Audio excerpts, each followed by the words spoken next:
Gems. Sea of Thieves is full of gems.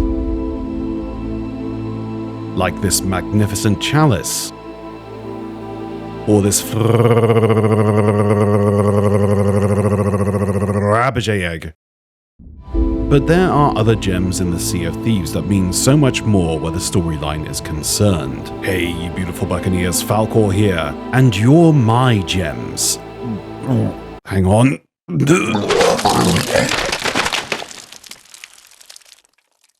I didn't eat carrot. So in the most recent of seasonal episodes that the team over at Rare have thrust upon us, we learn that the Ancients held with them a powerful set of gems. These gems held great magical properties, like breaking the shroud, transforming people into merfolk, and keeping your butter super fresh.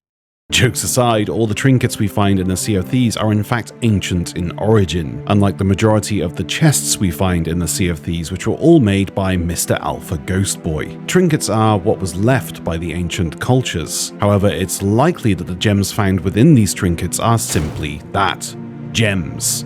Sparkly fancy gems. There are, however, a unique set of gems. 3, in fact. It's unsure whether there were just 3 in existence, or many sets of these 3 gems. The closest version of these gems we can see in the game are those found within the merfolk statues. A slightly more warped and spooky version of their original stature. But these are the gems of power. What purpose they originally served, we simply do not know. But what we do know is, the Sea Queen used these gems to transform her love, the great warrior of the Ancients, into a merfolk, and in the process unleashed the Whispering Plague, which really, well, it just really fucked things up. Well, I mean, it did. There's no nice way to put it. It just really fucked shit up.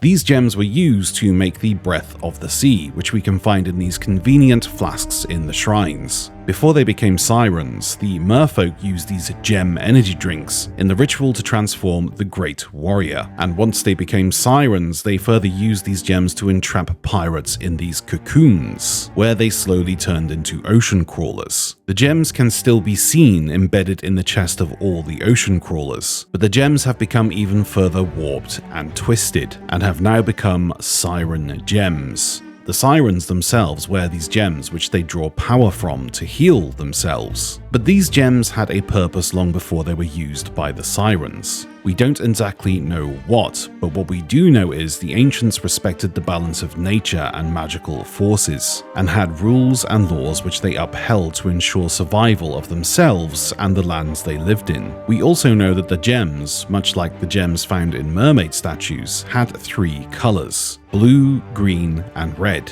And each of these gems had different magical properties. The red gem, for example, we have seen put to use before, used within the Shroudbreaker artifact, but the other gems have yet to be used in any way within the game for us to conclude their magical properties. However, one thing that's very interesting is what is now dubbed the Gold Hoarder Throne in the Shores of Gold. It has these 3 colored gems adorning its decoration, and this isn't the only place this throne can be seen. The throne is ancient in origin, and the one at the Shores of Gold was said to be cursed and was partly responsible for Rathbone's transformation into the Gold Hoarder. So with these gems holding some form of magical power to transform living creatures, it's entirely possible that the Gold Hoarder knew more about their power than he let on. He told Briggsy that he knew of a cure to the skeleton plague, and up until now we always presumed he said this to ensure Briggsy's loyalty. However, in the Dark Brethren Tall Tale, we can see Rathbone holding one of these gems, drawing power from it for a ritual. He helped Davy Jones because he was loyal to the Aztec gold that Jones promised him, an Aztec gold that also had the power of transformation. Davy Jones also promised the Gold Hoarder he could rule over the Sea of Thieves for his loyalty. And in what we think are the Gold Hoarder's final moments, he explodes in a plume of yellow light. Was this the Gold Hoarder's final demise, helping some new guy escape? That doesn't sound like the Gold Hoarder at all.